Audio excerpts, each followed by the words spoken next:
AI च्या बाबतीत एक सांगितलं जातं, खूप नोकऱ्या यांच्यावर गदा येणार आहे. काही जॉब्स चेंज होणार किंवा होत आहेत. तुम्ही कणिक मळण्याचं मशीन लावलं, घेतलं तरी ॲक्च्युली म्हणजे नान लावताना तुम्हाला तो माणूसच लागेल.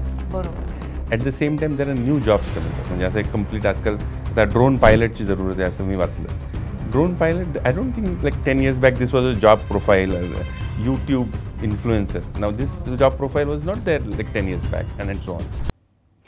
एखाद्या मुलाला भाषा आवडते, पण तो इंजिनिअरिंग शिकतो आणि पुढे जाऊन आपल्या देशासाठी तो कंपनीमार्फत करोडो रुपये घेऊन येतो.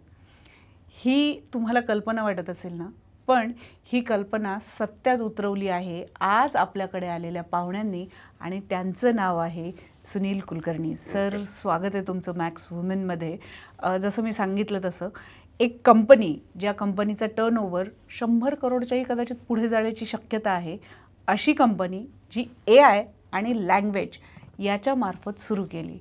या कंपनीची कल्पना करताना तुम्हाला खरंच असं वाटलं होतं का की इंजिनिअरिंग आणि भाषा हे आपण कंबाईन करू शकतो आणि ते सक्सेसफुली रन करू शकतो, आणि तेही एका कंपनीच्या मार्फत? सो पहिले म्हणजे thanks a lot for inviting me to this podcast. आज असं म्हणताना असं म्हणता येईल की अरे म्हणजे तर रादर खोटं ठरेल की मला एवढं माहीत होतं किंवा काय. I think life is like you start connecting dots. तर तसं होत गेलं. इंजिनिअरिंग आम्ही केलं तेव्हा आपण एक म्हणजे for middle class I think education is the only way you try to grow up. मग तेव्हा तुम्हाला क्रिकेट शिकायचं असतं, गिटार शिकायचं आहे, you want to learn language वगैरे. आणि तेव्हा पुण्यात Ranade Institute, Indo Japanese Association वगैरे असं होतं. म्हणजे आम्हालाही जास्ती माहीत नव्हतं. मी तेव्हा नेमकं पेपरात एक ॲड बघितली होती, 150 रुपयात जपानी शिका. म्हणजे आता आपल्या मुलांना किंवा म्हणजे आम्ही सांगितलं तर ते हसतील, अरे 150 रुपीज वगैरे असं. बट तेव्हा इवन ते मिळवणं घरच्यांकडनं वॉज व्हेरी डिफिकल्ट असं तसं. आणि मग तेव्हा ह्याचा पुढे परत करिअरला कसा फायदा होईल, I don't think we had that foresight or anything. चला शिका, काहीच नव्हतं. मग थोडी भाषा शिका. मग थोडंसं मित्रांसमोर जपानीत बोललं की ते अरे हे काय वगैरे असं इम्प्रेशन आहे. थोडं ह्याच्यात we studied Japanese language. But I think thanks to our teachers, त्यांनी ती जी क्युरिओसिटी आमच्यात क्रिएट केली की अरे ही भाषा मग असं. And then in 97 or 95 I joined a computer company. आणि त्यांना थोडंसं जपानकडनं काम मिळत होतं. मग त्याच्या थ्रू त्यांनी मला जपानला पाठवलं. मग असं तेच की जपानी येणारा आणि कॉम्प्युटर येणारा आणि अशी किती लोक, म्हणजे त्या इंटरव्ह्यूलाही आम्ही 2-3च लोक पोचलो वगैरे असं. आणि मग जॉब पण तसा मिळाला. But when we went to Japan, I think there I realize की ही लोकांनी प्रगती केली आहे while maintaining their language and culture. म्हणजे तुम्हाला जपानी लोकांशी काम करायचं असेल तर तुम्हाला स्पेसिफिकेशन जपानीत आहे, तुम्हाला स्क्रीन आणि सगळं जपानीत आहे, बोलायचं आहे जपानीत. मग तिथे मग आम्हाला थोडंसं वाटायला लागलं की अरे भाषा आणि शेवटी देतोय तर ते IT म्हणजे टेक्नॉलॉजी किंवा सोल्युशन थ्रूच करतो आहे. मग आता हे कसं हे करतात, मग ते कसं स्टोअर करतात किंवा काय. मग आता आपण हे जपानीत करतो आहे. तर मग जेव्हा मी स्टार्ट केला माझा बिझनेस तेव्हा माझ्या लक्षात आलं की अरे आपण जपानी लोकांकरता करतो आहे, मग जपानी लोकांना मग असंच थायलंडला लागू शकतं, असंच भारतात लागू शकतं. मग थोडं आम्ही ते स्पेशलायझेशन केलं की we deliver IT services and solutions but with the last mile delivery in local languages. आता तुम्ही उद्या तुम्हाला एक काय पेरोल सिस्टीम करायची आहे किंवा काय करायचं तर तुम्ही आज कोणाकडेही जाऊ शकता, कुठल्याही IT कंपनीकडे जाऊन मला पेरोल सिस्टीम करायची आहे. But the moment you say की अरे मला त्यातली सॅलरी स्लिप ही मराठीत आली पाहिजे किंवा हिंदी आणि इंग्लिशमध्ये आली पाहिजे. मग तिथे there are not many companies who might want to do it. मग तसे कामं आमच्याकडे यायला लागली असं.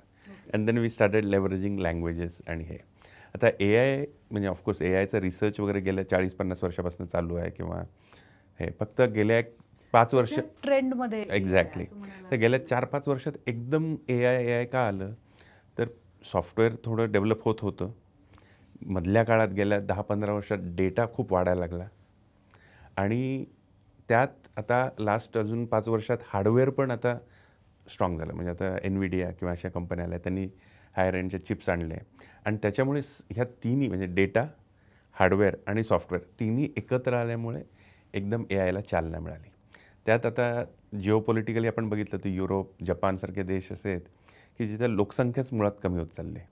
मग त्यांना कसं आहे की कमी लोकांमध्ये सुद्धा how can they manage their society, आणि मग can they automate, can they add robots, can they train engines, आणि मग can they train these robots to think like human beings. आणि मग तिथं मग हे AI वगैरे सगळं खूप बरं. मग आता AIचे इंजिन्स नाही ट्रेन करायला, तुम्हाला परत त्याला विचार करायला पाहिजे. मग त्याला भाषा ती किंवा डेटानी ट्रेन करायला पाहिजे. मग त्या ट्रेनमध्ये करताना आम्हाला मग परत अशा रिक्वायरमेंट्स यायला लागल्या की अरे आम्हाला आता महाराष्ट्रातल्या 8 डिस्ट्रिक्टमधली बोलीभाषा कशी आहे ती कॅच करा आणि ती ट्रेन करा इंजिनला. So we started getting all this kind of thing. So AI is getting interesting like. पण लँग्वेज हा आम्ही जो मागे शिकलो त्याचा असा फायदा होईल असं आम्हालाही कधी वाटलं नव्हतं. But we were able to build up a model and business out of it, and thanks to my team and clients basically. इंजिनिअरिंगमध्ये आणि खास करून जसं तुम्ही सांगितलं की पहिली नोकरी ही जपानमध्ये, तर परदेशात शिकणं हे खरं तर खूप जणांचं स्वप्नही असतं, परदेशात जाणं. म्हणजे आपण बघतो फॉरेन रिटर्न असलेली जेव्हा मंडळी सुट्टींसाठी जेव्हा परत येतात घरी, तेव्हा त्यांची काय पद्धतीची सरबराई असते आपल्याला सगळ्यांनाच माहिती आहे. सो ते एक पद्धतीचं स्वप्न असतं. पण ते स्वप्न सोडून, म्हणजे आय एम डेफिनेटली शुअर की तिथे हाय पे सॅलरीज डेफिनेटली असणार आहेत, ते सोडून मग बिझनेसमध्ये यावं. आणि त्यातही जो बिझनेस आपला वडिलोपार्जित नाही आहे, ज्याला फारसं काही सपोर्ट नाही आहे, अशा याच्यामध्ये तुम्ही बिझनेस करायचा निर्णय का घेतला? म्हणजे you are having that options की सही सलामत मस्त आरामात लाईफ जगू शकली असती. असं असताना परत येऊन अशा पद्धतीने, आणि पुन्हा मी सांगते की लँग्वेजेसमध्ये काम करणं हे टेक्नॉलॉजी थ्रू जरी असेल तरी दिसतं ते तितकं सोपं काम नाही. म्हणजे तुमच्याकडे समुद्र आहे तर अगदी तुमचा ऑडियन्स लिमिटेड होऊन जातो लँग्वेजच्या through, because we are also facing that same problem. Correct. नाही आय थिंक म्हणजे एकतर अगेन बिझनेससुद्धा करायचा का नाही करायचा कुठतरी त्याचं, म्हणजे आय डोंट थिंक की आय वेंट टू जपान किंवा आय हॅड एव्हर थॉट की माझा बिझनेस असं मी वेगळा करेन किंवा असं. पण मला असं वाटतं कुठं कुठं तुम्हाला ते एक्सपोजर येत जातं. आता मला कधी कधी लोक विचारतात की अंतरात्मा की आवाज म्हणजे आता म्हणजे actually when we say entrepreneur is जो आंतरप्रेरित, म्हणजे आतनं ज्याला प्रेरणा आहे असंच वी कॅन से राईट. पण आता माझे so in our family also there is no one who did business, but so I had a friend, त्यांचं फटाक्याचं स्टॉल होता किंवा, आणि आम्ही 11वी 12वीत किंवा काय 10वीत वगैरे असताना दिवाळीच्या मध्ये सुट्ट्या असतात आपल्याला, मग त्याच्या पहिले we would just go there. मग तो म्हणायचा अरे तू आलाच ते आत ढकल रे इकडे किंवा असं काहीतरी, and then you stand there and then watch them. आता आय थिंक समवेअर तेव्हाही मला कधी माहीत नव्हतं की असं पुढे जाऊन मी, बट तुमच्या सुट्ट्यांचा फारच उपयोग झालेला आहे असं एकंदरीत तुम्हाला असं कुठं कुठं ना. And that's where I always tell even my kids or other friends की म्हणजे अचानक काही गोष्टी होत नाहीत. बऱ्याच वेळा तुम्हाला असं नकळत त्या गोष्टीचा इम्पॅक्ट झालेला असतो तुमचा, तुम्ही बघितलं असतं किंवा काय. अचानक लोकांना people want to support say rural education, तर अचानक रुरल एज्युकेशन त्याबद्दल काय वाटतं, तर मे बी त्यांनी त्याचे मावशीला बघितलं आहे किंवा आईला बघितलं आहे किंवा कुठतरी लहानपणी इम्पॅक्ट झालेला असतो. तर तशा ह्याच्यात I think suddenly I was I think 30 and that time I realize की अरे आपलं Indian life is all about 60 to 65 years. मग आता हे कारणाने मी बिझनेस स्टार्ट केला म्हणलं लोक परत हसतात की अरे हे काय असं कसं होऊ शकतं का. बट दॅट इज ट्रूथ की whereas I thought that की, आणि मग चालला नाही बिझनेस किंवा काय, तर 2-3 वर्षात बघू परत काय जॉब करता आलं तर. अँड सो 2001 लिमिटेड रिस्क मध्ये माणूस शेवटी विचार करतो काय. आणि सेकंडली काय, तुम्ही तुमच्याच कामात जेव्हा म्हणता की मी करीन त्या मानाने रिस्क कमी असते. म्हणजे आता मी सोडून एकदम फटाक्याचा बिझनेस सुरू केला किंवा काय एकदम रोड कन्स्ट्रक्शनचा बिझनेस, तर ज्याच्यात मला माहितीच नाही. मग ॲटलिस्ट तुम्हाला ते डोमेन तरी माहिती पाहिजे किंवा काहीतरी स्किल पाहिजे तुमच्याकडे की जेणेकरून तुम्हाला माहिती आहे की आय कॅन मॅनेज दिस. शेवटी काय, तुम्ही घेतलेलं काम त्याच्या अगेन्स्ट कस्टमरकडनं तुम्ही पैसे मागणार आहात, तो पैसे देणार म्हणलं त्याला काहीतरी तर तुम्ही डिलिव्हरी करणार आहात. म्हणजे तर ते तुम्ही किती चांगलं करू शकता. मग चुकला तरी त्याला पटलं पाहिजे की बाबा ह्यांनी नीट केलं बाबा. तर त्या ह्याच्याने वी स्टार्टेड म्हणजे that was one kind of a impulsive decision. आता ह्याच्यातही मला कधी कधी वाटतं, बऱ्याच वेळेला लोक म्हणतात की अरे काहीतरी मला करायचं आहे रे, what is a right timing. तर असं एक्झॅक्टली तो प्रश्न तर असं काही विचारणारच होते. टायमिंग म्हणजे आता मला असं वाटतं की आज आता मला वाटतं की 20 राईट टायमिंग आहे, नाही असं 30 आहे, काहीच 60 नाही. आहे, व्हॉट एक्झॅक्ट. म्हणजे आता उलट आम्हाला जसं वाटतं की अरे मुलांच्या शाळेच्या फिया हे ते आता अवघड वाटतं कधी कधी. पण तसं काही म्हणजे असंही काही नाही. तर त्यामुळे मला वाटतं की if you think you can do or deliver it reasonably आणि खूप काही तुमचे कॉस्ट किंवा रिस्क असे नाही आहेत, तर आय थिंक यू कॅन, म्हणजे आज चांगला दिवस आहे, रजिस्टर करून मोकळा व्हा किंवा निर्णय घेऊन मोकळा व्हा. जब जागो तब सवेरा. एक्झॅक्टली. पण ॲट द सेम टाईम आजकाल अजून एक काय वाटतं की तुम्हाला एंटरप्रेन्योर किंवा बिझनेस करायचं असेल तर असं वेगळंच मी काहीतरी करायला पाहिजे, म्हणजे एकदम कंपनी सोडून उद्यापासून चल असं काहीतरी करतो, अशापेक्षा तुम्ही कंपनीतही अशा काही गोष्टी करू शकता. म्हणजे आपण ज्याला इंट्राप्रेनर म्हणतो, की कंपनीच्या आत राहून तुम्ही मॅनेजमेंटला म्हणू शकता की I will run this department, और मला एक नवीन टेरिटरी द्या, की मी नवीन जॉग्रफी ओपन करतो किंवा नवीन प्रॉडक्ट डेव्हलप करतो. कंपनीला पण बऱ्याचदा हेल्पफुल हेल्पफुल होतं. आणि मग they don't mind giving you, ठीक आहे तुम्ही हे करता हे करणार असाल, we don't mind you and you can take. त्यामुळे आता ह्याच्यात काय झालं की तुम्ही एकदम दुसऱ्याचं बघून, so I have some friends, they also took such risks, but then finally they couldn't, म्हणजे कारण तो टाईम वेगळा होता किंवा काय वेगळं होतं, मग ते it really cause some pain and anxiety to all of them. कारण मग फॅमिली, मग मुलं, एज्युकेशन, खर्च वाढलेले असतात, parents are getting older, all this जबाबदारी. मग तिथे अचानक काहीतरी तुम्ही असं रँडम ह्यानी केलं म्हणून ते काहीतरी केलं अशापेक्षा then it's better to stay in that job and still try your entrepreneurship skills there. ते म्हणजे काय, थोडक्यात थोडं दुसऱ्याच्या गाडीवर तुम्ही हात साफ करता किंवा शिकताय गाडी, असं, which is not bad. You are getting confidence आला की मग then you can again you can tell even the management that can we hive this off business into a separate subsidiary or entity and so on. तुम्ही ज्या पद्धतीची company सुरू केलेली आहे याच्यामध्ये जसं मी म्हटलं की टेक पण आहे आणि लँग्वेजेस पण आहे, अशा पद्धतीचे प्रयोग आपल्याला खूप कमी वेळा दिसतात. जनरली सॉफ्टवेअर असेल किंवा टेक्निकल एज्युकेशन घेणारी मुलं जी आहेत ती एक तर नोकरी प्रिफर करतात, बिझनेस खूप कमी वेळा करतात. पण जी बिझनेसमध्ये येऊ बघतात त्या मुलांना टेक्निकल नॉलेज असतं पण बिझनेस रन करायचं नॉलेज नसतं. ॲज यू सेड की तुम्ही पण पहिल्या जनरेशनचे एंटरप्रेनर आहात, तर पहिल्या जनरेशनच्या एंटरप्रेनर्सनी मुळात काळजी काय घेतली पाहिजे हा महत्त्वाचा प्रश्न. नाही, आता काय होतं, मला वाटतं प्रत्येकाने त्या चुका त्याच्याकडनं होतातच. म्हणजे मी काही सांगितलं म्हणून किंवा मला कोणी सांगितलं म्हणून मी त्या चुका केल्या नाहीत असं नाही, माझ्याकडनं त्या होतात. शेवटी आपल्याला काय वाटतं, ह्यांना बहुतेक जमलेलं दिसत नाही, मला ते मी तसा नाहीच आहे किंवा so people, but at the same time I think if you surround yourself with some good people आणि ते तुम्हाला वारंवार मग काही सांगतात, काही हे करतात आणि ऑफकोर्स ते ऐकत तुमचं एक जजमेंट असतं, तर आणि ते you can try to minimum that risk do. ह्याच्यात काय झालं, आय थिंक मला जे नंतर उशिरा सगळं शिकायला मिळालं, I think as an entrepreneur पहिलं इज तुमचं थोडंसं सेल्सवर जास्ती पहिल्या दिवसापासून फोकस पाहिजे, किंवा sales is like the thing kind of. आता जेव्हा तुम्ही टेक्निकल म्हणून येता ना किंवा एखादा डोमेन किंवा स्किलनी येता, तेव्हा तुम्हाला सारखं वाटत असतं की अरे सेल्स बिल्सला काय अर्थ नाही, माझ्याकडे स्किल आहे आणि मग किंवा मी पावभाजी करतो, माझी पावभाजी जबरी आहे वगैरे असं काहीतरी. पण ते पोचवणार कसं तुम्ही सगळ्या लोकांपर्यंत, तर तुमच्या गल्लीत माहिती आहे पण तुम्हाला तर एकदम दुसऱ्या देशातनंही लोकांनी येऊन पावभाजी खायची तुमची, तर त्याचा विचार आपण केलेला नसतो. हा एक पार्ट. Second is HRR. तुम्हाला शेवटी चांगली लोकं लागणार आहेत. हे तुम्ही इनिशियल तुम्ही काम करताय, 24 तास काम करताय, वॉट एव्हर सगळं, पण तुम्ही म्हणजे कंपनी नाही. कॅनव्हास मोठा करायचा, तुम्हाला अजून पहिले 1-2 इंजिनियर घ्यायला लागतील किंवा 2 लोकं घ्यायला लागतील, सेल्स घ्यायला लागतील, वॉट एव्हर. हे सगळं करताना ही लोकं येणार कशी आहेत, आणि ते पण का म्हणून येतील ना, ते पण म्हणतील अरे कंपनी ठीक आहे का, मग त्यांना आणण्याकरता तुम्हाला कष्ट घ्यायला पाहिजे, विश्वास दिला पाहिजे, वॉट एव्हर.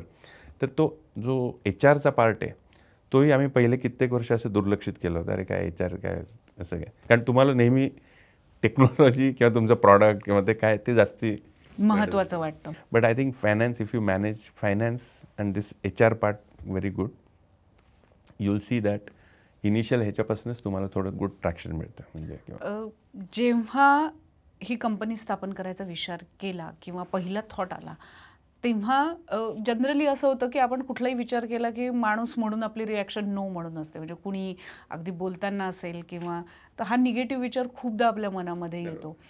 पण हा निगेटिव्ह विचार मारला कसा, किंवा आता हे मला करायचं आहे आणि हे माझं नक्की झालं आहे, हे कुठल्या पॉईंटला ठरवलं? बेसिकली आय थिंक तुम्ही जेव्हा आपण डिक्लेअर करतो तर मी ठरवलं की मी करणार आहे. मग मी त्या नेम कार्ड्स केले आणि मग मी पॅम्पलेट केलं, म्हणजे कसंच घरच्या प्रिंटरवर पॅम्पलेट केलं, मग दिले. मग आता सुरुवातीला असं, आणि बिगिनर्स लक म्हणून एक प्रकार असतो की तुम्ही काही, म्हणजे उद्या खरंच तुम्ही काही करा तर तुम्हाला एक काहीतरी छोटा बिझनेस मिळतोच. आणि त्यामुळे मग आपलं, and that's called like beginner's luck. तुम्हाला काहीतरी मिळतं, मग तुम्हाला वाटतं अजून हे, पण मग नंतर एकदम खड्डाच पडतो, काहीच होत नाही असं. पण काय होतं की तुम्ही एकदा नेम कार्ड छापले आणि हे दिलं की इज्जत का सवाल आहे. मग एक्झॅक्टली, मग तुम्हाला कसं होतं की अरे कालपर्यंत मी करीन म्हणत होतो आणि आता एकदम कोणी भेटलं की अरे बंद केलं आहे बाबा, ते जमलं नाही मला, असं शक्य नाही. मग अजून यू स्टार्ट पुशिंग युअरसेल्फ. तर I think if you have decided then just immediately take की माझा एक असं हे आहे, नेम कार्ड आहे किंवा माझं ब्रोशर आहे, आणि then you, it's very simply difficult for yourself, कारण तुम्हीच दिलेला शब्द आहे, तुम्हीच नाही तर मग काय डिलिव्हरी करणार तुम्ही, and so on. So it starts hitting you, अरे हे काय, किंवा मग देन एक थोडंसं आपल्याला अरे बहुतेक माझं हेच नाही नीट, हे नाही. मग तुम्ही बाकीचे लोक बघता, अरे ह्यांचं तर चांगलं चाललं आहे. म्हणजे सगळ्यांना ताप आला तर माणसाला आनंद असतो की ठीक आहे मलाही ताप आला, हरकत नाही, पण सगळेच चांगले दिसतात आणि मीच असा फिरतोय, मग तुम्हाला अजून की अरे आय नीड टू इम्प्रूव्ह, काहीतरी तर चुकतंय, something happening out that, and then you start pushing yourself. So आणि सगळ्यात महत्त्वाचं असतं फॅमिलीचा रोल या सगळ्यामध्ये. कारण अजूनही आपण एक गोष्ट बघतो की फॅमिली चालवायची असेल तर पुरुषांवर अजूनही त्या पद्धतीचं प्रेशर आहे. There I think I am incredibly lucky. My wife Prachi, she took the entire household kind of management. काय होतं बऱ्याच वेळेला आता सेल्समध्ये किंवा especially in Japan the culture is काय की तुम्ही सेल्सला गेला तर दिवसा तो जास्ती कस्टमर तुमच्याशी बोलत नाही. मग in the evening you end up meeting them for dinner and then you spend time. मग करता करता तुम्हाला लेट होतो एकदम. मग ह्याच्यात तुमची मुलं investment, but at the same time हे करताना आणि मग विकेंडला तुम्हाला काहीतरी प्रपोजल द्यायचं आणि मंडेपर्यंत काहीतरी करायचं, मग परत विकेंडलाही तुम्ही बिझी आहात आणि ह्याच्यात तुमची मुलं मोठे होत आहेत आणि मग त्यांचं management, I think the wife has to, she takes like a semi entrepreneur kind of a role immediately, because she is managing now on that front. कारण सगळं तुम्ही करायला गेलं ना तर अवघड पडतं. आता ह्याच्यात मला काय वाटतं की माणूस म्हणजे पुरुष असो स्त्री असो, we play different roles or we wear different hats in society. म्हणजे you are trying to be a good son or daughter, you are trying to be a good parent, you are trying to be good manager in the office, तुम्हाला entrepreneur आहे, तुम्ही vendor पण आहात काही ठिकाणी, तुम्ही customer आहात काही ठिकाणी. आता I don't think you can do justice to all these facets or roles. तुम्ही चांगले मॅनेजर व्हायला गेला तर तुम्ही कदाचित वीक वेंडर म्हणून बघितलं जातं किंवा वीक पेरेंट म्हणून बघितलं जातं. तर तिथे wife played a great role. Kids also realise immediately when as they grow up की अरे आपली फॅमिली असं हे नसतातच किंवा काय, किंवा शाळेत बिळत गेलं तर ते दचकतात की हा माणूस कोण आलाय बाबा अचानक, की कालपर्यंत नव्हता. But then I think we were really lucky that the crèche where our kids went, those were very helpful, those people were very helpful, किंवा teachers, of course my wife, her parents, my parents, हे सगळ्यांचं आपलं हे असतंच contribution. फक्त त्यात थोडंसं आपलं एक अजून एक असतं की जेव्हा पहिल्या दिवशी जेव्हा तुम्ही म्हणता की मी बिझनेस करणार आहे तर आपलं एक थोडं मराठी फॅमिलीचं काय असतं, घाबरगुंडी उडती, अरे हे काय अवघड आहे का, ते जमेल का, पेन्शन मिळणार नाही. आणि सेकंडली काय, एक आपल्याकडे एक थोडा बिझनेस, म्हणजे पूर्वीचे पिक्चर वगैरे बघितले तर बिझनेस, जमीनदार, हे सगळे लोक वाईट, आणि मग तू आता वाईट मार्गाला लागला, म्हणजे असं ऐक असं. मग ते कधी म्हणजे तुमचेच आई वडील कधी भेटले की ते काय म्हणणार, अरे तुम्ही लोक टॅक्स विक्स नीट भरताय ना रे, अरे म्हटलं तुम्ही आम्हालाच असं.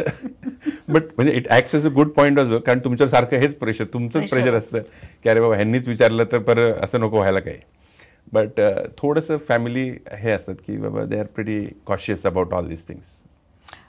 पण मग याचं प्रेशर जेव्हा होतं तेव्हा ते हँडल कसं केलं पाहिजे? कारण प्रत्येक फॅमिलीचे आपले आपले प्रोज अँड कॉन्स असतात. आपण बघतोय की आता स्टार्टअप्स जे आहेत ते खूप मोठ्या प्रमाणावर सुरू होताना दिसत आहेत. रोजगारीची स्थिती आपल्याला सगळ्यांनाच माहिती आहे.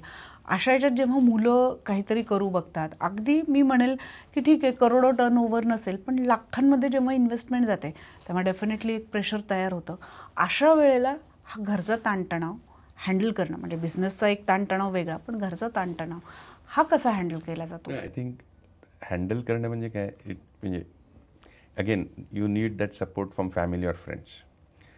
बऱ्याच वेळेला काय होतं की तुमच्या मित्रांमध्ये एक तरी असा मित्र असतो की त्यालाही तसं काहीतरी करायचं असतं, पण त्याला परिस्थितीमुळे करायचं नसतं. मग then he start seeing himself in you. मग तो मदत करायला तयार असतो, अरे तू कर, आम्ही आहोत ना इकडं, तू कर बाबा असं. किंवा फॅमिलीमध्ये पण पेरेंट्स किंवा in my case wife, they were extremely ते विल जम्प इन. आता ह्याच्यात काय होतं, कधी कधी तुम्ही त्यांना न सांगता, म्हणजे आता मलाही ते बऱ्याच वेळा ॲज अन एंटरप्रेन्योर तुम्ही इम्पल्सिव्ह असता, you take the decision first and then let people know. मग तिथे मग तुम्हाला घरी बोलणी बसतात, अरे हे आम्हालाच का नाही सांगितलं, हे तर काय तू काही सांगितलंच नव्हतं काही. But then because you were also not sure whether this will happen, पण मग तिथे you have to, it's all part and parcel. मग तुम्हाला बोलणी बसतात, त्या खा आणि पुढे म्हणजे मी त्यामुळे जोकिंगली म्हणतो माझं अर्धा आयुष्य वाकण्यात, कारण जपानमध्ये सगळं वाकायला लागतं आणि माफी मागण्यात, ह्याच्यातच चाललेलं आहे का. म्हणजे अर्ध जपानमध्ये वाकण्यात आणि इथं माफी मागण्यात. पण अर्थात company is doing quite good. नाही I think so, but yeah you need all this support, you take that stress. आणि स्ट्रेस घ्यायला सुरुवातीला मे बी त्रास होतो, पण I think it's you like it all this, म्हणून तर तुम्ही करतात. म्हणजे बेसिक हे सगळं करण्याच्या मागचं एक काय, तुम्हाला ती गोष्ट आवडली पाहिजे आणि किंवा आवडती आहे म्हणूनच तुम्ही करतात, नाहीतर नाही होणार तुमच्याकडनं ते. अगदी त्याचं पॅशन जे आहे ते आपल्या मनापासून असायला हवं. ज्या पद्धतीनं फिडल सॉफ्टवेअर ह्या कंपनीचा IPO सुद्धा काही महिन्यांमध्ये काही वर्षांमध्ये आपल्याला आलेला दिसतोय. IPO एखाद्या कंपनीचं येणं it's a big task, big decision, कारण तुम्हाला त्या सगळ्या प्रोटोकॉल्समध्ये बसायला लागतं आणि त्या पद्धतीनं डिलिव्हर पण करायला लागतं, whether that's your choice or not. पण एकदा तुम्ही सिस्टीममध्ये आल्यानंतर तुम्हाला त्या सगळ्या गोष्टी नीटनेटक्या कराव्या लागतात, तुमची इच्छा असो वा नसो. IPOमध्ये येणं हा एक चांगला डिसिजन वाटला. बिंग अ एंटरप्रेनर, तुम्हाला असं वाटतं की तो डिसिजन योग्य वेळेला घेतला आणि तो इतर कंपन्यांनी, म्हणजे it's not about only tech, इतर कंपन्या ज्या प्रोडक्शनमध्ये आहेत, प्रोड्यूस करतात काही, या कंपन्यांनी IPOचा निर्णय कुठल्या स्टेजवर घेतला पाहिजे असं तुम्हाला वाटतं? Because you have gone through. Correct. आता ह्याच्यात काय आहे ना की आता म्हणजे IPO इज करायलाच पाहिजे, किंवा मुळात आपण IPO का करतो, किंवा तर ॲज अ बिझनेस पहिले म्हणजे काय की यू वॉन्ट टू ग्रो. मग तुमच्याकडे आयदर म्हणजे you need resources, right. And when you say resources it's money, भांडवल, you need connections, you need business basically. आणि मग तो सुरुवातीला कसं होतं, अगेन थोडं आपण जेव्हा मराठी असतो किंवा आपल्या फॅमिलीचं असं एक लहानपणापासून काय, अरे कोणाची उसनी वगैरे पैसे घेऊ नका बरं का, म्हणजे आता हे इतकं आपल्याला वाटतं, त्याच्यापेक्षा इतकं ते डीप इम्बाईब होतं की आपण बरेच वर्ष असं लोन घेणे किंवा मित्रांकडनं पैसे मागणे किंवा हे पण करायला जातच नाही. And whereas to a certain extent तुम्ही जर पैसे, तुम्हाला माहिती आहे बिझनेस वाढणार आहे किंवा काय, तुम्ही बँकेकडनं लोन घेतलं तर इट्स नॉट बॅड, पण वृत्ती असं ठरलेलं असतं की मग काय होतं की तुम्ही शेवटी काय करणार की या वर्षात इतकं झालं, मग इतके वाचले, मग ह्याच्यातच मी पुढची गुंतवणूक करून परत काहीतरी करणार. पण it's like you are bootstrapping the business, right. म्हणजे जे वाचले त्यातनं करते, पण मग तुम्ही नीट पगारही घेत नाही, मग तुमचं पण घरचे पण नीट, कारण आता अँड सो ऑन, पण कारण तुम्ही तीच हे करताय, ती सायकलच. आणि दिस इज ऑल्सो फाईन. तर आम्ही पण तेच केलं, आम्ही सुरुवातीच्या काळात असं झालं अँड सो ऑन. आता तुम्हाला पैसे पाहिजे, तुम्ही मोठं करताय बिझनेस, मग पहिले तर 5-10 वर्ष असेच निघून जातात. म्हणजे आता आजकाल हे startup entrepreneurship 20 years back I don't think असं काही म्हणजे असे स्टार्टअप किंवा हे ते असं एवढं किंवा IPO तुम्ही करा, म्हणजे असं स्टार्ट करा आणि काहीतरी. तर त्या ह्याच्यात मला असं वाटतं की you have different ways to go for and attract this money, म्हणजे गेट दॅट भांडवल. बँकेकडे तुम्ही जा, आजकाल एंजल इन्व्हेस्टर म्हणून एक प्रकार आहे की तुम्ही कोण मित्र आहेत, सिनियर आहेत, HNI आहेत, त्यांच्याकडनं पैसे घ्या की त्यांना आवडलं तुमचं बिझनेस मॉडेल किंवा काय ते टाकतील. ते तुम्ही VCकडे जा जर अजून थोडा मोठा बिझनेस आहे तुमचा, किंवा एक म्हणजे तुम्ही पब्लिककडे जा which is the IPO route. असं आता सगळ्यांनी IPO करायलाच पाहिजे का? आता तुमचा बिझनेस असा आहे की मला पैसे काही लागतच नाहीत, आमचा चांगला चालला आहे बिझनेस. म्हणजे आज जर तुमच्या कॉर्नरचा किराणा मालवाला सुद्धा किंवा फळ विक्रेता सुद्धा तो पण एंटरप्रेनर आहे, त्याचंही चांगलं चाललं आहे आणि ही इज ऑल्सो सक्सेसफुल. मला ज्या दिवशी एखाद्याने ठरवलं ना की आजपासून मी माझं काहीतरी वेगळं करणार आहे, I think that day itself you are successful. कारण तुम्ही आता ठरवलेलं आहे ना की आता मी करणार. मग बाकीचे नंबर्स तर ते काय तुमच्यापेक्षा कोणतरी वरती असतोच नेहमी, म्हणजे अँड सो ऑन. म्हणजे आज अंबानीच्या वरती पण बिल गेट्स असतील, बिल गेट्सच्या वरती अजून कोण काय. So that's different. But so at some point आता when you are 100% owner, one good part is nobody is asking you.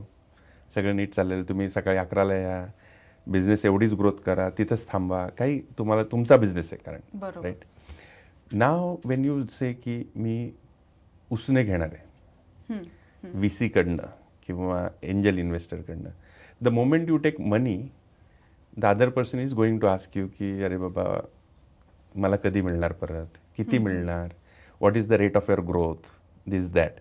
And that time no it's no longer your own business. Right तसं जेव्हा IPOला जाता पहिले सगळ्यात IPO किंवा VC किंवा काय angel investor, पहिला सगळ्यात मोठा निर्णय काय, टू लेट गो. कालपर्यंत मी 100% ओनर होतो, आता मी 5% ओनरशिप कोणाला तरी देतो आहे. तुम्ही शेवटी पैसे टाकले माझ्याकडे म्हणून. आणि ते letting go is a very difficult thing.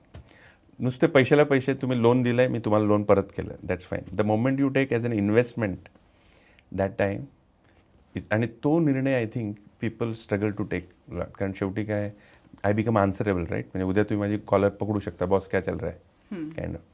आणि मग but then if you take that fine, we want to grow. आता काही लोकांना खूपच माहीत असतं, म्हणजे तुम्ही तो प्रॉडक्ट डेव्हलप केलेला असतो आणि तुम्हाला पहिल्या दिवसापासून मला एक 100 कोटीची कंपनी करायची आहे, हे सगळं माहिती असेल. म्हणजे आजकाल यंग एंटरप्रेनर्स आय सी की आम्ही 3 वर्षात असं करणार तसं करणार, then that's fine. But people like say me who have started some business 10-15 years back or 20 years back, they never had that kind of idea. चल करून बघू, जमलं तर. पहिले 5-10 वर्ष शिकण्यात गेले की बिझनेस काय, सेल्स काय, कॅश फ्लो काय, अमुक डमुक काय. आणि मग last 5 years they suddenly started, अरे मला जमतं आहे हे आणि I can build over it. And that is the time I think even other people will take you seriously. कारण तुम्ही 15 वर्ष एक चालवून घेतलेलं आहे, तुमचे कस्टमर्स आहेत, रिकरिंग काम आहे, ते भले ते 1 कोटीचं आहे किंवा 2 कोटीचं आहे काय. And that could be a time Wien you really think की मला हे असंच ठेवायचं आहे का मला वाढवायचं आहे. आणि वाढवायचं म्हटलं की you need resources. IPO I think is a good route. म्हणजे काय होतं की you become answerable, it's public, तुम्ही आणि स्केल करू शकता खरंच. म्हणजे we have some good success stories in Pune. KPIT आहे म्हणजे आमच्या टेक्नॉलॉजीमध्ये, पर्सिस्टंट आहे, who are like stalwarts in our industry. तर आम्हाला ते रोल मॉडेल्स वाटतात की अरे यांनी केलं आहे असं तसं. So I think IPO is a good route. But this is not the end. म्हणजे मला हे वाटतं की कधी कधी आजकाल थोडंसं स्टार्टअप्समध्ये कसं होतं की ह्यांनी रेस केले पैसे म्हणजे ते सक्सेसफुल झाले आणि तुमचा चांगला बिझनेस चालला आहे, प्रॉफिटेबल, तर तुम्हाला थोडी गिल्ट फिलिंग येते, अरे मी तर काय रेज नाही केलं म्हणजे मी अनसक्सेसफुल का. तर तसं नाही, you are also successful. Exactly मी याच्याकडे येणारच सो होते. Raising money is not the end point of it, or it doesn't mean that business is successful. It's just that की तुम्हाला स्केल करायची तयारी आहे, की तुम्हाला असं पुढच्या स्टेजला जायचं आहे. तर मागे मी एका आता ह्याच्यात अजून एक थोडंसं काय की प्रॉफिटमध्ये आणि लॉसमध्ये बिझनेस चालवून. आता आपल्याकडे कसं आहे, अगेन लोन नाही घेता येत, तुम्हाला प्रॉफिटमध्येच बिझनेस चालवायचा आहे. तर again few years back I had attended one conference हाँगकाँगला, आणि दॅट टाईम वी हॅड, मला तेव्हा पैसे किंवा काय, I met bumped into some VCs etcetera. ते काय करतो, मी म्हटलं हे करतो आहे ते करतो आहे. त्याचा पहिला क्वेश्चन होता की किती लॉसेस आहेत तुझे. आणि त्यावेळेस आम्ही असंच नुकतंच एक नवीन टूल बिल काढलं होतं असं. तर त्या नवीन बिझनेसमध्ये काय किती लॉसेस आहेत. तर I was quick in saying that नाही लॉसेस वगैरे नाही, by next year will be profitable. मग तो म्हणला की इथं कशाला आलं. म्हटलं नाही, हे VCचं चालतं कसं आणि मनी रेज करायचं कसं करायचं असतं. तर मला ते बघायचं होतं म्हणून मी आलो. दॅट गाय सेड दॅट तू आत्ता मला उत्तर देताना जर म्हणलं असतं की आम्ही पहिले 5 वर्ष 10-10 मिलियनचा लॉस करणार आहे किंवा 100 मिलियनचा लॉस करणार आहे आणि 7व्या वर्षी कदाचित आम्ही प्रॉफिटमध्ये, तर मला वाटलं असतं की पहिले हा माणूस काय करणार आहे की जेणेकरून पहिले 5 वर्ष $100 मिलियन लॉसच होणार किंवा $500 मिलियन लॉस होणार आहे. तर असं जेव्हा तुला मोठं करायची वेळ येईल असं तू विचार करशील तेव्हा you should go for all this VC किंवा काय. पहिले तुला छोटं काहीतरी आहे, you can ask your friends relatives म्हणजे एंजल्स. तर when you say that I want to do an IPO or I want to raise money to the tune of 10 कोटी किंवा 100 कोटी किंवा 500, you are in a way saying to the market that now I am ready to take on a bigger role किंवा मला मोठं काहीतरी करायचं. हो, म्हणजे जेव्हा तुम्ही विचार कराल तेव्हा ते जाणं जास्त सोयीचं आहे. एखादा बिझनेस हा प्रॉफिटेबल, जसं आपण आत्ता म्हटलो की बऱ्याचदा आपण बॅलन्स शीट बघून ठरवतो की हा बिझनेस प्रॉफिटेबल आहे की लॉसमध्ये आहे की काय. पण खरं तर तुम्ही जेव्हा बिझनेस करता तेव्हा त्याचे पॅरामीटर्स काय असले पाहिजे की हा बिझनेस चांगला आहे किंवा हा बिझनेस प्रॉफिटेबल आहे, असं तुम्ही फक्त बॅलन्स शीटवरनं ठरवू शकता की याचे पॅरामीटर्स नक्की वेगळे काही असू शकतात? Again when you look at business there are different types of business. म्हणजे how the way people look at it. एक आपला ट्रेडिशनल काय आहे, मी 100 रुपयात काहीतरी घेतलं किंवा मी माझी वस्तू तयार केली आणि मी ती 120, 140, 150ला विकली, माझे हे माझं प्रॉफिट झालं आणि म्हणजे तो ग्रॉस झाला. त्यातनं मी माझा पगार घेतला, माझं भाडं दिलं, हे करून नेट मला काहीतरी एक 10 रुपये राहिले माझे, हा माझा प्रॉफिट झाला, नेट प्रॉफिट झाला. This is a very standard and traditional. आणि शेवटी दिस इज द रियालिटी. म्हणजे काय, शेवटी वाचले तर पाहिजे काहीतरी असं, हां, म्हणजे otherwise you cannot do the business next. आता ह्याच्यात थोडंसं आता मधल्या काळात काय झालं की ही 10 रुपयाची प्रॉफिट मी तुम्हाला एक संत्र घेतलं 10 रुपयाचं आणि तुम्हाला 15 रुपयाला लगेच विकलं आणि मला लगेच आज संध्याकाळपर्यंत माझे 5 रुपये मिळाले, हा एक प्रकार झाला. आणि एक असं आहे की मला पुढचे 500 दिवस किंवा पुढचे 2 वर्ष मला हे काही दिसणार, मी तुम्हाला फुकट देतो संत्री, तुम्हाला फुकट दिलं, यांना दिलं, त्यांना दिलं. पण आता अशी एक स्टेज आली पुढच्या 3 वर्षात की लोकांना दुसऱ्यांची संत्री आवडेनाशीच झाली. तुम्ही सगळे माझेच संत्री घेतात. Now I have a kind of monopoly, right. आणि मग मी म्हणलं की अरे माझं 10 रुपयाचं नाही, आता माझं 25 रुपयाचं संत्र आहे आणि तुम्ही माझं नक्की घेणार. आणि तेव्हा आज मला जे 5 रुपये इमिजिएट मिळणार होते प्रॉफिट किंवा 2 रुपये मिळणार होते, मी 3 वर्ष वाट पाहिली, पण आता मला 15 रुपये मिळायला लागले पर संत्र, असं आहे. So now I have forsaken today's profit. पण आता मला मार्केट मोठा मिळाला, राईट, कारण तुम्ही आता कोणीच दुसरीकडे जात नाही, सगळे माझ्याकडे आले. तर आता हे पोटेन्शियल ज्या बिझनेसमध्ये दिसलं तिथे मग इन्व्हेस्टर्स, कारण ते काय म्हणतात, तुझं एक संत्र्याचा डेली असा छोटा बिझनेस आहे फार, पण we are supporting this guy who has that vision to completely capture the market. मग त्याच्यात ते मार्केट पोटेन्शियल, ह्या शहरात लोकच किती आहेत, मुळात किती संत्रे खाणारे आहेत किंवा काय, असं जनरल ते पॅरामीटर. तर दॅट्स द वे स्विगी, आपल्याला वाटतं हे स्विगी, पेटीएम, अमुक तमुक, ह्यांना लॉसमध्ये असताना सुद्धा why companies are supporting, because they are seeing like आज बघू नका, लांबचं बघा. अगदी, म्हणजे तुम्ही आज जी कंपनी तोट्यात आहे त्यांना फार हिणवत असाल तर सावध राहा, हे मला असं वाटतं. तो suddenly that guy can come into profit because he is today he is just waiting. आत्ता दिसताना असं दिसतं की यार ते लॉसमध्ये करतायत, पण who knows he has that company or that management has a strategy where vision that they are capturing that market. हां, म्हणजे थोडक्यात आपल्याला जर सामान्यांच्या भाषेत सांगायचं असेल तर नेहमी प्रॉफिट हे पैशात मोजलं जाऊ शकत नाही, अनेकदा ते व्हॅल्यूमध्ये ब्रँड आहे, मार्केट तुमचे किती कॅप्चर झालेलं आहे त्याच्यात, आणि तुमचा ब्रँड कुठल्या मार्केटमध्ये प्लेस होतो हेही महत्त्वाचं आहे. त्याच्यामुळे तुम्ही मुळातच तुमचा व्यवसाय कसा करता याच्यावरही अनेक गोष्टी अवलंबून आहे. जसं मी सांगितलं की टेक्नॉलॉजी आणि इतर सगळ्या गोष्टी, म्हणजे आता आपण बघतोय की जेव्हा कम्प्युटर आले होते त्यावेळेस इतकं हे सांगितलं जात होतं की आता घरातले सगळी कामं हे कम्प्युटर करणार आहे आणि हळूहळू कम्प्युटर तुमचं लाईफ कॅप्चर करणार आहे. तसंच काहीचं AI बाबतही होताना दिसतंय. असं खूपदा सांगितलं जातं की AIमुळे हे जॉब जाणार आहे, ते जॉब जाणार आहे.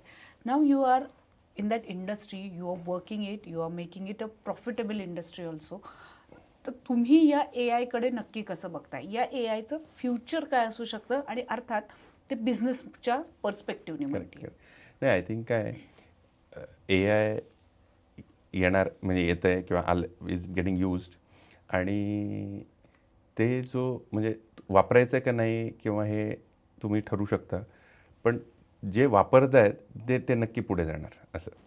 म्हणजे आता जेव्हा कॉम्प्युटर आले तेव्हा बरेच लोक म्हणायचे अरे मी काय कॉम्प्युटर वापरणार नाही, हे काय वगैरे असं काहीतरी, म्हणजे ते असं they wood.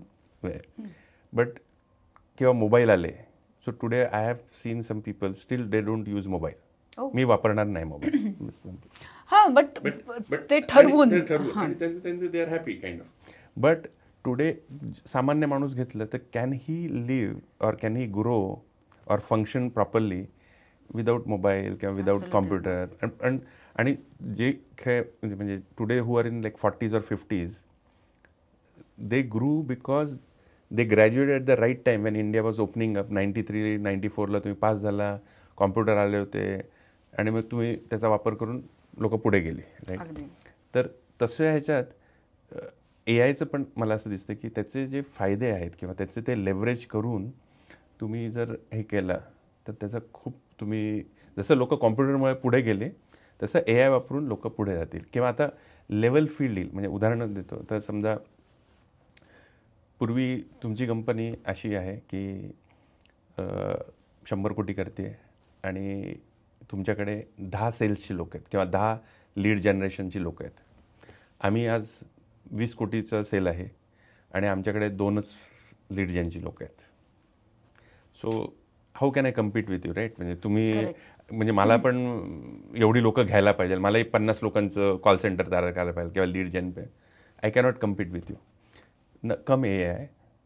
Now even a SME has आता AIमध्ये काय आहे, AI एजंट नावाचा एक प्रकार आहे की you can give instructions or you can write AI agents or use AI agents which will bring you some leads from the market while scouting from the internet. उदाहरण एक जस्ट व्हेरी बेसिक उदाहरण दिलं. आता ह्याच्यात काय झालं, मी जर हे असे 10-15 AIचे प्रोग्राम्स वापरले, AI एजंट्स वापरले, overnight I can start competing with you. मग मी किंवा म्हणजे आता पूर्वी कसं तुम्ही पुणे मुंबईला गेलं तरच तुम्हाला संधी मिळतील वगैरे असं होतं. I might be sitting in Solapur in a village, मला इंटरनेट कनेक्शन तुम्ही मिळालं आणि I am using AI agents. आणि AI एजंट्स आर आता म्हणजे आज तरी थोडंसं महाग आहे हे, but fast forward 2 years you can perhaps go into some site, register yourself, start paying like $200 per month or per AI agent. You can get suddenly this thing. तर suddenly now you are also competing with a bigger firm and that brings in like a lot of power, lot of restlessness. म्हणजे आता मोठ्या कंपन्यांना anxiety आहे आज. म्हणजे तुमच्या आमच्यापेक्षा मोठ्या कंपन्या वरीड आहेत की कालपर्यंत त्यांना कम्पीट करणारे कोण नव्हतं, आता तुम्ही पण उद्या एकदम सडनली अनेक जण कॉम्पिटिटर्स उभे राहू किंवा आता कम्युनिटीमध्ये किंवा सोसायटीमध्ये. आता पूर्वी आपल्याकडे एक जनरल असं परवा मी वाचलं म्हणून तो एक उदाहरण जस्ट येतं की वर्षाला साधारणतः एक 80,000 मुलं हरवतात आपल्याकडे. म्हणजे आता गेला आणि तो म्हणजे काय विसरला आणि कुठेतरी हरवला वगैरे. आता असा मुलगा तो हरवला किंवा पळवला गेला, काहीतरी झालं, बट सडनली ओरिसामध्ये सापडला. तुम्ही आहे तिथे ओरिसामध्ये लोकांनी ओरिसा लँग्वेजमध्ये म्हणजे ओडिया लँग्वेजमध्ये ते FIR किंवा ते रजिस्टर किंवा पोर्टलमध्ये इन्फो टाकली. तुम्हालाही वाचता येत नाही, आम्हाला वाचता येत नाही. काय आहे तर तुमच्याकडे तो 10 वर्षाचा असतानाचा फोटो आहे. Now with AI you can extrapolate की हा आणि 5 वर्ष झाली तर 15 वर्षाचा मुलगा कसा दिसेल ते सुद्धा तुम्ही आता AI can generate, can help out. मग ओडियाचं मराठीमध्ये AI ट्रान्सलेशन, मशीन ट्रान्सलेशन करून तुम्ही बघू शकता. And these kind of things can further help out community और सोसायटीमध्ये. आपण अशा प्रॅक्टिकल ह्यालाही म्हणजे वापरायला, जे पूर्वी 10 वर्षापूर्वी असं काही आपल्याला माहीत नसायचं की अशी जादूची कांडी किंवा हे असं काही होऊ शकेल असं वाटायचं नाही. But today you can quickly do Odia to Marathi, पटकन ते असे मॉडेल्स वापरून की हा मुलगा आता कसा दिसत असेल आणि मग तुम्ही सर्च केला, हू नोज एक जरी मुलगा सापडला. आपण अजूनही बघतो की ॲपलमध्ये नवीन फीचर आलेलं आहे, एखादं गोष्ट तुम्ही गायब करू शकता फोटोमधनं, जे आपण लहानपणी मिस्टर इंडिया वगैरे या फॉर्मॅटमध्ये पाहिलेलं. गेम फन असं तर आहेच, पण असे practical usages will find lot of म्हणजे थिंग्स कॅन बी यूज. त्याचे दुष्परिणाम पण आहेत. म्हणजे कसे की आता आजकाल तुम्हाला व्हॉट्सॲप वगैरेवर क्लोनचे असे एकदम तुम्हाला तुमच्या आईवडीलसारखाच किंवा माझ्या आईवडिलांना माझ्यासारखाच आवाज आणि चेहऱ्याचा एक इमेज गेली आणि अरे मी इथं अडकलोय, पटकन या स्कॅन करून पटकन मला एक ₹500 पाठवा. अशा तर पद्धतीचे ते घाबरून जाऊ शकतात. 80 दे विल नॉट रिमेंबर ह्याचा आवाज असा आहे. आणि मग असे सायबर फ्रॉड्स पण होऊ शकतात. म्हणजे असं काही ठिकाणी त्याचा वाईट वापर होऊ अगदी शकतो. कुठलंही याचे दुधारी शस्त्र आहे असं म्हणा. आणि same time you can leverage. So for me I think if you think it is like computer आल्यावर कसं आपल्याला वाटलं होतं, तसंच AI आल्याने आता इतके त्याचे पॉसिबिलिटीज आहेत की इट विल हेल्प SMEs और इवन एंटरप्रेन्योर्स. तुम्ही कमी याच्यात एफिशियन्सी वाढवू शकता. AIच्या बाबतीत एक सांगितलं जातं की खूप नोकऱ्या यांच्यावर गदा येणार आहे. आता भारतासारखा देश आपण बघितला की जो हा खरं तर तरुणांचा देश, म्हणजे जिथे नोकऱ्यांची खरं तर खूप जास्त आवश्यकता आहे. अजूनही बेरोजगारीचं चित्र आपल्याला सगळ्यांना माहितीच आहे.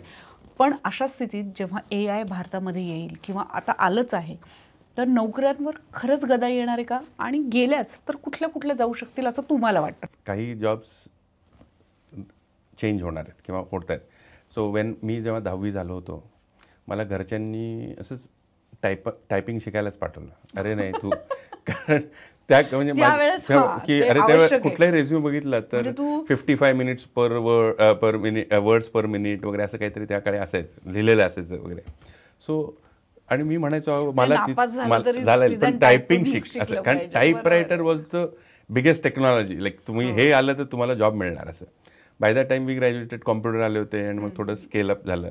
बट तसं आता AI आणि ह्याच्यामुळे काही जॉब्स रिस्ट्रक्चर होणार आहेत किंवा चेंज होतील. पण at the same time there are new jobs coming up. म्हणजे असं एक कम्प्लीट आजकाल आता ड्रोन पायलटची जरूरत आहे असं मी वाचलं.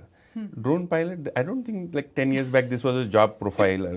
YouTube influencer, now this job profile was not there like 10 years back and so on. तर काय राहतील म्हणजे आता तुम्ही कणिक मळण्याचं मशीन घेतलं तरी ॲक्च्युली म्हणजे नान लावताना तुम्हाला तो माणूसच लागेल. परवा आता एक्झिबिशनला आमचं बूथ होतं. बूथवर उभं राहायला आम्ही होतो तर माणसं तिथं लागणारच. म्हणजे तिथे काय एकदम there are things where human or manual basic गोष्टी आहेत ज्या खरं तर बदल लागणार. आणि आता ह्याच्यातही काय तर आम्ही जेव्हा ट्रान्सलेशन म्हणतो, समजा आता आजकाल मशीन ट्रान्सलेशन आहे, AI आहे, त्यामुळे ट्रान्सलेटर नाहीसे झाले का, तर तसं नाही. आता ह्याच्यातही ह्युमन इन द लूप. म्हणजे असं तुम्ही केलं तरी तुम्हाला एक परत चेक किंवा रिव्ह्यू करायला माणूस पाहिजे. तर तसा रोल्स असणारच आहेत की AIनी काही केलं तरी आता मी AIवरनं माहिती काढली, तुम्ही आता काय ती खरी आहे का नाही कोणाला माहिती आहे ना. तर ती व्हेरीफाय करायला किंवा वेट करायला you need people again. So there will be all these roles out there. फक्त there will be more efficient. पूर्वी 2 दिवस लागायचे, आता 2 मिनिटात काहीतरी आलं. मग तुम्हाला ते मधला जो डिस्क्रिपन्सी असायची की मध्ये 3 लोक लागायचे वगैरे, ते तसे कट होतील. तर if you are doing anything related to if it's skill oriented और if it's sales oriented, I doubt immediately त्याचं काय म्हणजे हे येईल. कारण शेवटी पीपल बाय फ्रॉम पीपल. म्हणजे शेवटी तुम्ही कॉल करताय, लोक तुम्हाला ट्रस्ट करून काहीतरी देत आहेत. म्हणजे तुम्ही सेल्सचं इंजिन आणा, लीड जास्ती मिळवा. These are all improving your efficiency, but to convince that customer, your sales guy has to meet them or call them or give them a demo, etc. तर हे सगळं म्हणजे बाकी लागणारच आहे, is what I feel immediate. खूपदा म्हणजे आपण बऱ्याचदा खूप एक्झॅगरेट पण करतो. जसं मी म्हटलं की कम्प्युटरचं आहे, तसंही AIचं कदाचित होऊ शकतं असं म्हणायला हरकत नाही. पण एक बिझनेसमॅन, टेक्नॉलॉजिस्ट असंही म्हणता येऊ शकतं. इंडिया त्या मानानं टेक्नॉलॉजीला खूप उशिरा आत्मसात करते असं म्हणायला हरकत नाही. आपल्याकडे IITians जास्त आहेत, तरी आपण टेक्नॉलॉजी तितके इझिली एक्सेप्ट करत नाही. सुरुवातीला विरोधच होतो त्या सगळ्यात. AIच्या बाबतीतही असं थोडंफार प्रमाणात झालं, फार होताना दिसत नाही आहे. Now you are a businessman, techno savvy guy, or you are in the techno industry. आत्ता मागे वळून बघताना आपल्या कामाचा, म्हणजे आपण बिझनेसमन होऊ किंवा एंटरप्रिनरशिपमध्ये एंटर करू, याचा पश्चाताप होतो की असं वाटतं की अरे नाही, दिस इज माय करेक्ट डिसिजन? नाही, I think it's all correct decision. शेवटी काय हेच नाही, म्हणजे दैनंदिन मी जॉब जरी करत राहिलो असतो किंवा काय, it's always up to you की मी हे जे करतोय अरे ते चुकलंच माझं, आणि you'll find many sometimes you find some friends, अरे यार तुमचं चांगलं झालं मी मागे राहिलो किंवा असं काहीतरी. But I don't think that's wait, म्हणजे तू उलट चांगलं. आता कधी कधी मला वाटतं की that guy is more lucky और गुड, डुईंग गुड, बिकॉज त्याला हां म्हणजे त्याला तो म्हणजे he could stay with family और पेरेंट्स. तर आम्हाला कधी कधी नेहमी गिल्ट वाटायचं की आई वडिलांना जेव्हा आम्ही वेळ देऊ शकलो नाही किंवा मुलांना आणि मिसेसला तेवढा वेळ देऊ शकलो नाही. पण he would accompany his family always. और तर बिझनेसही तसंच आहे आय थिंक. म्हणजे you can always compare with others and try to अरे काय अरे हे काय चुकलंच राहावं माझं काहीतरी असं म्हणू शकता. पण ॲट द सेम टाइम बस अगदी महिलांच्या बाबतीत पण खरं तर खूपदा असं सांगितलं जातं की तुम्ही जर एखादी सक्सेसफुल महिला बघत असाल तर काही वेळेला तुम्ही ती काहीतरी हरवत चालली आहे हे विसरायला हे म्हणजे असतंच. एक पार्ट जर तिचा अपग्रेड होत असेल तर दुसरं काहीतरी ती हरवती आहे हे पण विसरू नका. तसंच पुरुषांबाबत म्हणायलाही हरकत नाही आहे. आणि बिझनेसमन होणं आजच्या घडीला हे मला असं वाटतं एक मोठं टास्कच आहे. जे टास्क म्हणजे त्याचे रिवॉर्ड्स पण आहे. म्हणजे कसं आहे की आता तुम्हाला कोणी जुनं तुमचं टीम मेंबर भेटतो, सर माझा पहिला जॉब तुमच्याकडे होता आणि त्याच्यामुळे मला नंतर चांगले असे ब्रेक मिळाले. मग देन नॉट मी जस्ट आमचे मॅनेजर्स पण खुश होतात की दे फील हॅपी की अरे these are the आपले हे आहेत किंवा you have created some jobs, you have contributed something to the community. Day one of course you don't start with all these ideas. Day one तुम्हाला तुमचे लाईट बिल्स भरायचे असतात आणि तुम्ही म्हणता अरे मी काहीतरी करतो. But I think even if you do that you are reasonably successful. आणि थोडंसं करत गेला. अगदीच व्यवसायात नेहमीच पैसा हे सक्सेसचं मेजर असू शकत नाही किंवा परिमाण असू शकत नाही. जसं सरांनी सांगितलं त्या पद्धतीनं व्हॅल्यूज आपण सोसायटीला किती देतो आणि कशा पद्धतीनं त्या व्हॅल्यू अर्थकारणामध्ये आणतो आहोत हे पण महत्त्वाचं आहे. ही तारेवरची कसरत जी आहे ती सुनील सरांनी सक्सेसफुली आत्तापर्यंत केलेली आहे असं म्हणायला हरकत नाही. आणि थँक्यू सो मच तुम्ही मॅक्स वुमेनमध्ये आलात.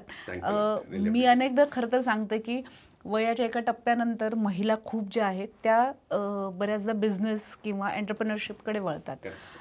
तर अशा वेळेला अशा महिलांना तुमच्यासारख्या एंटरप्रेनर्सची मला असं वाटतं जास्त गरज असते. कारण तिथे त्याही फर्स्ट जनरेशन एंटरप्रेनरशिप म्हणून स्टार्ट करतात. त्यांचं कसं आहे की they always are multitasking at a time. म्हणजे ॲज अ मदर तुम्हाला तेवढ्या वेळात मुलं येण्याच्या अगोदर पटकन हे करायचं असतं किंवा काम संपून परत बसमध्ये त्यांना आणायचं असतं and so on. So they are better entrepreneurs is what I always feel when I look even at my wife. They are better managers and better entrepreneurs. Let's hope so की अधिकाधिक महिला ज्या आहेत त्या एंटरप्रेनर्समध्ये एंटर करतील. आणि मला असं वाटतं की GDPमध्ये या ज्या शिक्षित महिला आहेत त्यांनी अधिकाधिक येणं आणि ते पैसा तो रोल करणं हेही तितकंच महत्त्वाचं आहे. कारण after all money is the power. So ती पॉवर महिलांकडेही यायला हवी.